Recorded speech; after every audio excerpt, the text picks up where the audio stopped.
napapansin ko, pag doon sila sa kubo, syempre, malamig.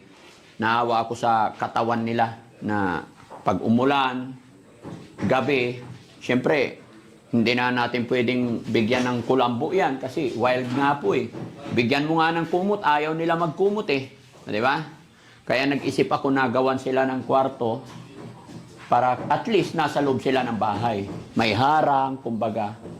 Hindi sila masyadong giginawin para mas mabilis silang gumaling. No? Ngayon mga kababayan, mga kabarangay, magandang morning po sa atin lahat. Kumusta po kayo? Panibagong araw, panibagong vlog. Mga kababayan, update ko lang po kayo dito sa pinapagawa natin na tirahan ng ating mga beneficiary. No? So, ito, mapapansin nyo, nandito kami sa second floor. Samahan nyo po ako para pasilip ko po sa inyo sa loob. No? Tara. Ingat kayo, ba malaglag kayo.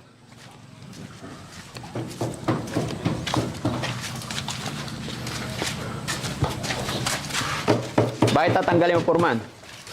Ano, yung level ng lababo, boss.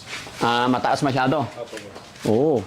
Parang pag papatungan mo pa ng islab yan, Opo, boss. nakaganyan na. So tanggal isang hollow block. Kalahati lang. Kalahati lang. Okay. So mga ilang araw pa tayo dito, Foreman? Sama-sama yun hanggang finishing, boss. Hanggang pintura, nasa ano pa to? Isang buwan pa. Isang buwan! Napatay tayo dyan. Malaki-laki pang bayarin pala. So, malaki talaga yung bahay, boss. Anong malaki? Malaki yung malawak. Ha? Malawak. Malawak. Sige. Kaya hindi na nilagyan ng halo. Kalahati na sinadya. Okay. Ano yung sabi mo? Hindi kayo papasok bukas? Opo, boss. Bakit? Ito, undas bukas, 31 bukas, boss. Saka, magpupunta ng puntod bukas, boss. So kailan resume ninyo? Baka, Monday na, boss. Monday na. 3. Oo. Tres. Opo. Sige, sige. So kailangan pala ngayon, bakbakan ng trabaho. Opo, boss. No? Anong oras darating yung yung tubero? Ngayon, boss, on the way na po. Sige, sana dumating na siya para mapag-usap na kami. Opo, boss. No? Kasi aalis din ako. Sige, boss. So ito mga kababayan, no? Ito yung sitwasyon sa loob. Ito yung pinaka kusina nila, mga kababayan. Medyo niluwangan na natin. And then, may kwarto dito na dalawa. Ito po. Ayan. Dito yung kwarto nila, mga kababayan. Kasi kung nakita nyo, mga kababayan, lalong-lalo na dito sa mga wild na alaga natin, napapansin ko, pag doon sila sa kubo, syempre, malamig. Naawa ako sa katawan nila na pag umulan, gabi, syempre, hindi na natin pwedeng bigyan ng kulambo yan kasi wild nga po eh. Bigyan mo nga ng kumot, ayaw nila magkumot eh. Di ba? Kaya nag-isip ako na gawan sila ng kwarto para at least nasa loob sila ng bahay. May harang, kumbaga. Hindi sila masyadong giginawin para mas mabilis silang gumaling. No? Hanggang dito yan. Ito, unang kwarto, tapos pangalawang kwarto. Yan. Kung mapapansin nyo mga kababayan, maluluwang yan. Yung dinesign ko na tirahan nila, pinaluwangan ko. Bagamat nakaraan pa to mga kababayan, hindi talaga matapos-tapos. Unti-unti lang. Pero ngayon, awa ng Diyos, nagpaani tayo, may benta tayo. Kaya mapapagawa na naman. No? Maluwang para pwedeng, halimbawa, lagay tayong double deck. So kaya kahit ilan, kahit 3 bawat kwarto, tapos may kwarto rin sa baba, doon naman yung iba nating staff. Tsaka dito, safety yan mga kababayan, kumbaga, huwag po kayong mag-alala, nakadesign na talaga yan, pinag-aralan na talaga namin yung safety ng ating mga alaga, ating mga beneficiary. Gaya na aking sinabi, kasi kung doon sila sa kubo, yan, papansin nyo, doon sila sa baba, yan, malamig, no? Giniginaw sila pag madaling araw o kaya umuulan. Iba pa rin yung may pader. Talagang hindi sila basta-basta ginawin kahit na hindi sila magkumot. No? Pero mga kababayan, ang sistema kasi ng pag-aalaga namin, pag bagong dating, wild pa, as long as hindi pa nakakainom ng gamot, talagang doon muna.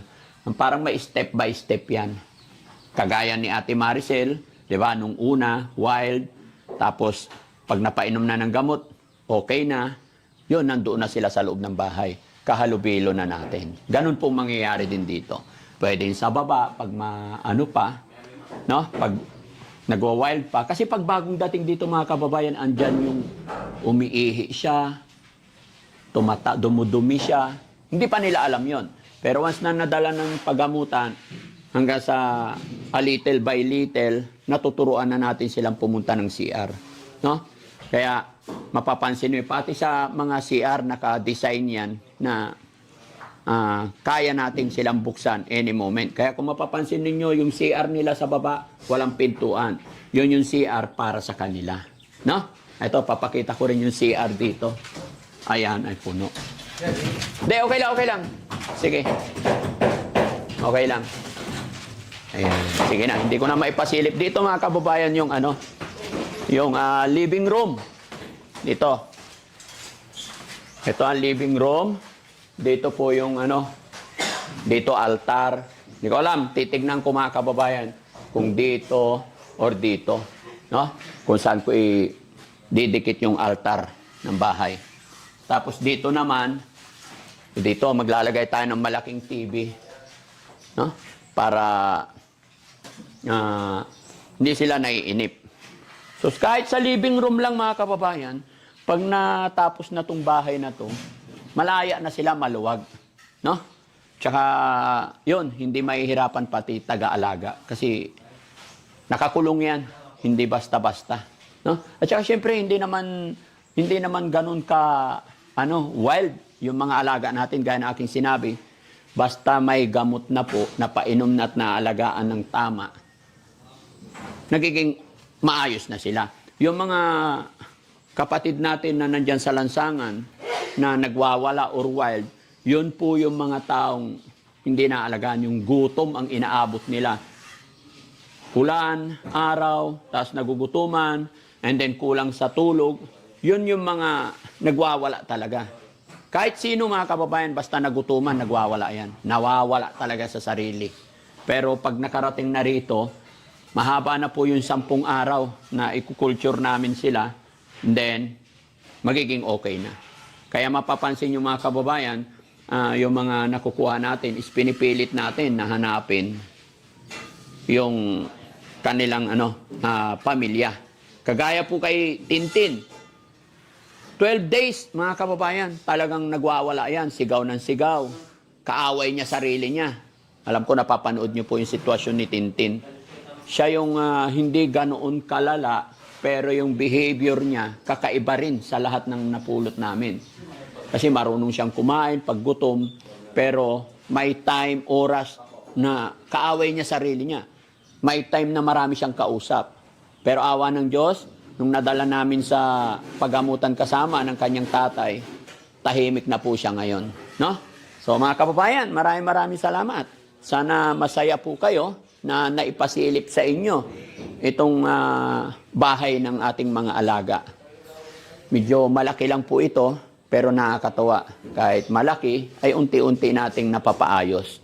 Although matagal na ito mga kababayan na pinagawa sa baba hanggang sa yun, doon nga sa harap yung tirahan nila.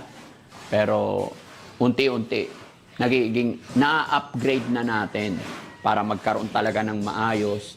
Tsaka ito, design mga kababayan, yung bahay na to, na hindi basta-basta masusunog. Wala tayong mga ikakabit na light material. No? Kumbaga, nililisin namin yung mga tabla, plywood. Kasi alam nyo, siyempre yung mga titira, di ba? Tapos yung mga saksakan, nakadesign po yan na nakatago or may takip. Pero gaya na sinabi ko mga kababayan, hindi po sila nag-iisa. Kumbaga, kasi yung mga yan, pag inilagay mo sa isang lugar, steady lang yan dyan. Hanggat hindi maging okay yung isip nila. Pagka napainom na ng gamot, alam na rin nila yung ginagawa nila. Hindi na sila, tawag nito, hindi na sila problema masyado. Basta napapakain ng gusto. Pero syempre, gaya ng aking sinabi, dapat tayo laging advance mag-isip. No? Ayan. Foreman, wala pa yung tubiro? Andyan na? Sige, papasukin mo, kausapin natin. Tsaka electrician natin. Ay, sir. Morning. Taga saan po kayo? Biado, boss. Sa Biado. Oh, anong Foreman? So mo yung tubig dito sa kalababo. Linis ng lababo sa ng tubig. Saka doon sa CR. Nagpunta na ba siya rito kahapon? So nakita na niya yung, dito lang naman eh. Apo po. At saka sa CR. Gagawin natin dito, boss, hindi natin pwedeng ibutos doon sa slab kasi baka masira, kaya nakalabas yung tubo dito. Di bali, dito, cabinet naman ito. Opo. Di nakalabas na yung parang clean up ng tubig. Oo. Doon natin ibutas, papunta doon na lang sa baba kasi may daan pala dito sa gilid. Oo. Kaya doon na lang sa baba, doon tayo magbutas palabas mo sa. Okay. Saka doon din sa kabila dati pa na ganun din, yung gagawin natin. Depende kay Foreman yan kung papayag siya. Pwede yung boss. Pwede. May tatago naman. May tatago. Oo. Kasi kung hindi natin, kasi kung didiretsuhin kung sisinsilin ko po, Daddy Frankie, yung slab niya, yung pinagpatungan, yun yung bakal na pagka-poste niya, baka hindi pwedeng sirain yung biga. Ah. Hindi pwedeng sirain yung baka mamaya. Basta gawin ninyo yung nararapat at tama. No? Ang problema na lang natin yung yung presyo. Baka mahal. Hindi naman. Ha? Hindi naman. Hindi pa ako nagsasabi. Hindi pa siya nagsasabi. Rireklamo na, no? Na mahal. Joke lang. Gusto ko yung parehas lang. Buhay ka, buhay din ako. Win-win situation. No? Oh, Foreman, doon sa CR. Oh, gusto ko yung magandang, sabagay tayo naman bibili nun. Ayaw ko ng pangit na CR. Gusto ko maganda. Yung shower pala dyan, Daddy Frankie, anong style ng shower dyan? Yung ordinary lang o yung pang... Ayaw ko ng pangit na CR. Kasi yung shower, may dalawang abang yun. Meron yung pang heater saka hot cold. Iba yung ordinary din. Abangan mo na lang. O dapat na makabili kayo dun, Daddy Frankie, kasi yung size nung butas ng shower, dapat meron at meron yun. Kasi Oo. yung gagayahin ko. Ay, ganon? Oh, sige, bibili si Foreman today. Kasi ganun. Mga magkano? Yun, hindi ko alam. Hindi po make sure yung Hindi, more or less. mga 50 gano'n. Ang mahal naman? Kasama na yung mga ball boss. Ay, okay. Sige. Hindi ko alam. Ayaw ko ng pangit na ball, ha? Opo boss. Kailangan maganda. Hindi, sa ball pwedeng Guys, paano ba yon? Sama natin si Foreman, punta tayo doon. Pwede lang boss. Dito sa Ha? bayan boss. Sa bilihan ng tiles. Maganda ba dyan? O, sige. Tapos yung matibay, ayoko yung... Di ba may mga ball na nababasag? Meron. O, dapat hindi. Yung model na ball na ngayon boss. Oo. Pantay na siya. Oo. Yung one seat na kasama yung laboratory. Oo. Pero wag yung mahinang klase. Eh magkano naman yung budget? Ng labor namin, boss. Hindi. Yung budget ng... Hindi naman naarawan eh. Siya? Labor nga. Kaya yes. Labor. Hindi naarawan, pakyawin na to. pakyawin. Pakyawin mo na. Kasi hindi ko naman kayo mabantayan. No need para magbantay ako dito. Titingnan ko muna maigi, boss, yung dyan sa loob sa shower kung ano yung sisintay, bubutas pa yun eh. Sige. Walang problema, nasa labas yun. Lalabas. Opo. Ilalabas natin boss para wala tayong bubutasin dito. Ang bubutasin lang boss yung mismo ball ng CR yung tubig. Oo. Basta ilayo mo na lang siguro yun sa Ilayo mo na lang sa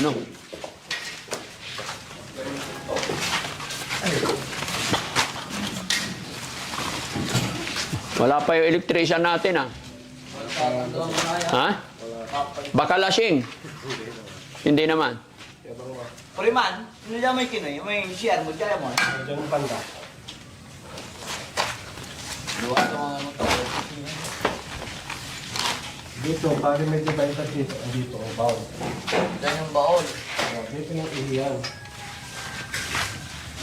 Saka dito, Laboratory. laboratory. Oo, laboratory. Pag may mag-toothbrush. Tapak na yung sa corner, yan yung shower. Huwag mong kakalimutan yung purman. Importante yun. Lavatory and then shower doon. Malayo sa pintuan para hindi nasisira yung pinto. Yan. Ano yun lang naman eh. Hanggang drainage. Yung planning na. Oh, diretso na yun. Oo. Bali ang drainage mo dito, lalagay ka ng dalawa. Ganyan yun lang ako na. Ang mahal naman. Hindi naman mahal kung... Umayos ka ha. Marami pa tayong gagawin. Hanggang sa baba pa yan. Pwede na ako ng... Presyo magkaibigan. Oh, 15. Bawasan mo. 15. Hindi pa nagsasabi. Mura na yung Daddy Frankie. Ano yung trabaho mo talaga to? Oo, trabaho. Since kailan? Dito lang tayo sa taas, Daddy Frankie, huwag sa baba. Oh, wala muna sa baba. Wala sa baba, taas muna tayo. 15 muna. Okay. Wala pang connection yung boss. Wala pa, basta sa taas lang muna tayo. Doon sa baba, hindi. Hindi, is kailangan makakunik na tayo. Connect na doon sa... Di ba rin, madaling usapan na yun tayo. Hindi pa pwede yung madaling usapan. Kailangan tapusin natin yung usapan ngayon. Eh, madaling Ay, usapan. yung ano, Daddy Frankie, yung sa abang doon sa baba, kung sakaling magpapalagay kayo, dapat nakaano na yun, nakadiretso na yun. Hindi, kaya nga tinawag ka namin dahil ikaw ang mag-iisip, ikaw gagawa dahil trabaho Kasi mo yun. ang ano namin, Hindi, ang sa ano- taas mo na, saka yung baba, saka yung paday. Hindi, isa, okay. Yung gagawin mo is dito lang muna. Pero, kailangan, pag natapos ka, kailangan may tubig na kami. Even though na hindi kasama yun sa baba, ibig kong sabihin, maikukunik mo na doon sa water line namin. Diyan lang naman sa kabila eh. Titingnan ko, Daddy Frankie, yung pagkukuha na ng tubig. Ngayon na. Ngayon. O, para maisama mo na. Okay. Kasi, natapos mo nga dito, tapos wala pa rin kaming tubig. Sayang. Di ba? Kasi pag nagawa na to, lilipat ko yung mga tao ko. Okay? Balik ka dito, ha? Ituro mo, Purman. Okay? So, ayun, mga kababayan, mga kabarangay, no? Salamat po sa suporta, panunood ninyo. Sana po masaya rin kayo na may matitirhan na yung mga alaga natin. Dahil ang inyong lingkod, mga kababayan, sa paunti-unti ay talagang masaya po ako. Dahil alam ko na pag natapos to, magiging safety at maayos silang lahat. Kaya masayang-masaya po ako. At syempre, lagi kong pasasalamat una sa ating Panginoon na eto, unti-unti nga po na nagkakaroon ng maayos na tirahan ang ating mga alaga. Hindi na masikip. Kasi kung mapapansin ninyo, yung bahay ko rin dyan sa harap, talagang masikip. No? Nagsisiksikan na kami doon. So dito, maluwag na pag ito natapos. At yun nga, baka isang buwan na lang, maililipat ko na sila rito. Kaya maraming salamat mga kababayan. No? Sana po hindi kayo magsawa at lagi kayo nakasuporta sa Team Daddy Frankie. Nang sa ganon, mas marami pa tayong matutulungan. Shoutout po sa lahat ng mga kababayan nating OFW, mga kababayan natin nasa ibang bansa. Ganon din sa Team Rise Above, headed by Tita Honey S. Ayan, maraming salamat kay Sweet Charm. Kaya MK, Inday Okray, maraming salamat po kay Rose Gorgeous, shoutout po sa iyo. Then kay Purisa Joy Peñas at saka kay Manong Jo, maraming salamat. Alam ko lagi kayo nakatutok, nakasuporta sa Team Daddy Frankie. Dito na yung electrician. Sir, na-late ka na. Ha? Parang lasing ka yata. Hindi ka na nagiinom. Tanggal na. Ha? Tanggal na rin. Ilan taong ka na ngayon? 64. Malakas pa. Dalawa lang kayo dito. Isa ka lang. Sabi mo, anak mo kasama mo. May ginagawa pa. Patay. So, ikaw lang muna ngayon. O, sige. Nag-lagran muna. Ingat, ha? Basta ingatan nyo yung mga sarili nyo. Ayoko nang may nasusugatan, ha? Ayoko nang may nalalaglag. Safety first. Ay, mga kababayan, si Kuya naman, Kuya Jun. Di ba? Kuya Jun Manwa. Ngaran nyo. Ang tumay ngaran nyo? Jun. Tama. Ayan. Maliit pa ako, Jun na yan. Hanggang ngayon, di tumatanda. Di ba? Maliit pa ako. Ganyan ka na. Ba't hindi ka tumatanda? Medyo ano na mga... Kalabaw. Ha? Kalabaw. Ilan na asawa mo? 64. Yan. Ilan? Yan. Ilan? 64. 64 daw yung asawa niya, mga kababayan. Ayos ka talaga.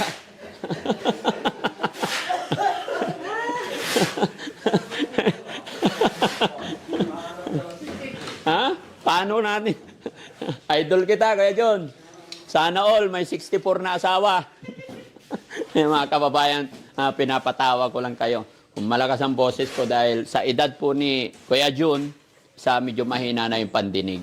No? Kaya maraming salamat and good morning. Magandang gabi po. Saan man kayo naroroon mga kababayan. Luzon, Visayas, Mindanao. Daddy Frankie po, anak ng Pangasinan. From Pangasinan, mahal ko po kayong lahat. Salamat.